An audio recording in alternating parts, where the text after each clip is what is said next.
Hai teman-teman, kami dari kelompok 4 membahas pandangan manusia mengenai lingkungan dan daya dukung lingkungan.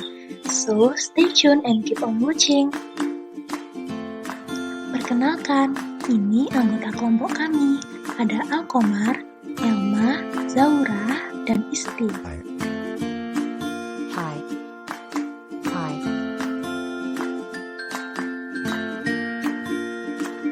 Pada video kali ini, kami akan membahas pengertian lingkungan, daya dukung, korelasi manusia dan lingkungan, sejarah timbulnya kesadaran lingkungan, pendekatan ilmu lingkungan, dan pendidikan pelestarian lingkungan.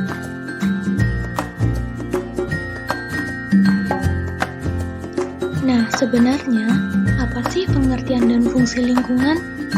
Lingkungan hidup merupakan suatu keadaan alam yang terdiri atas komponen biotik maupun abiotik.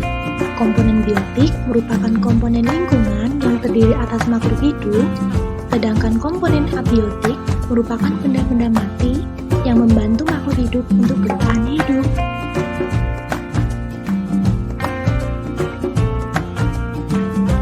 Daya dukung lingkungan merupakan kemampuan yang dimiliki oleh lingkungan untuk mendukung kehidupan organisme di dalamnya. Apabila daya dukung lingkungan rendah, maka hanya sedikit makhluk hidup yang mampu bertahan.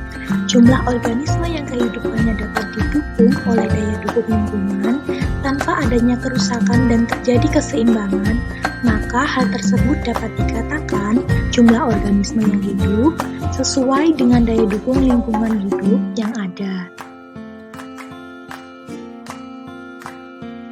Selanjutnya yaitu hubungan atau korelasi kehidupan manusia dengan lingkungan hidup.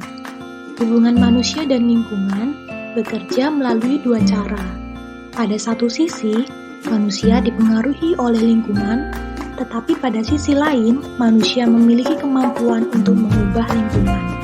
Karakteristik hubungan tersebut berbeda antara satu daerah dengan daerah yang lainnya, dan satu masyarakat dengan masyarakat yang lainnya.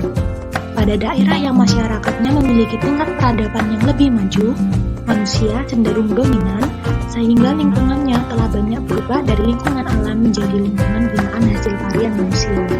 Di dalam kaitannya hubungan manusia dengan lingkungan, terdapat beberapa paham yang menjelaskan hakikat dari hubungan tersebut, yaitu paham determinisme, posibilisme, dan optimisme teknologi.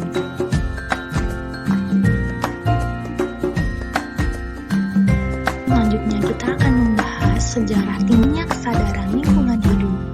Abad keempat sebelum Masehi, Plato mengamati adanya perlakuan yang salah terhadap hidup. Dunia yang tadinya subur dengan hutan yang luas menjadi rusak setelah pohon ditebangi untuk membangun rumah dan kapal. Selanjutnya, pada tahun 1962, Carson menulis buku yang berjudul Silent Spring, memberi gambaran mengenai kerusakan lingkungan. 1970 akhirnya ditetapkan sebagai Hari Bumi.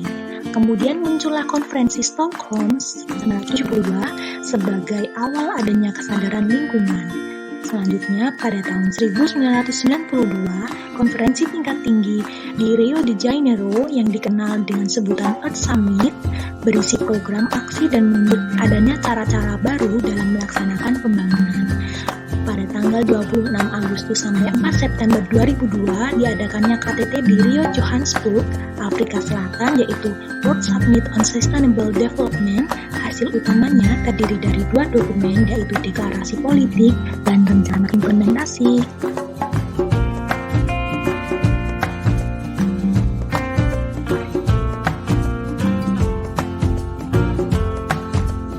Selanjutnya kita akan membahas pendekatan ilmu lingkungan. Yang pertama ada homeostatis, merupakan ilmu mengenai kontrol.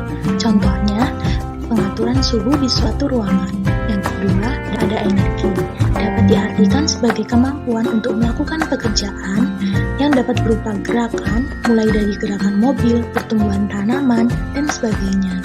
Yang ketiga ada kapasitas, dapat diartikan bahwa segala sesuatu memiliki batasan. Contohnya seperti air yang berada di suatu kolam, apabila tidak dikurangi maka akan menutupi kolam. Yang keempat ada simbiosis, contohnya secara simbiosis dengan lingkungannya.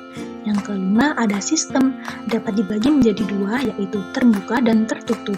Contohnya sistem hutan, muara sungai, komunitas pemukiman, dan sebagainya. Yang terakhir ada model, penggunaan model.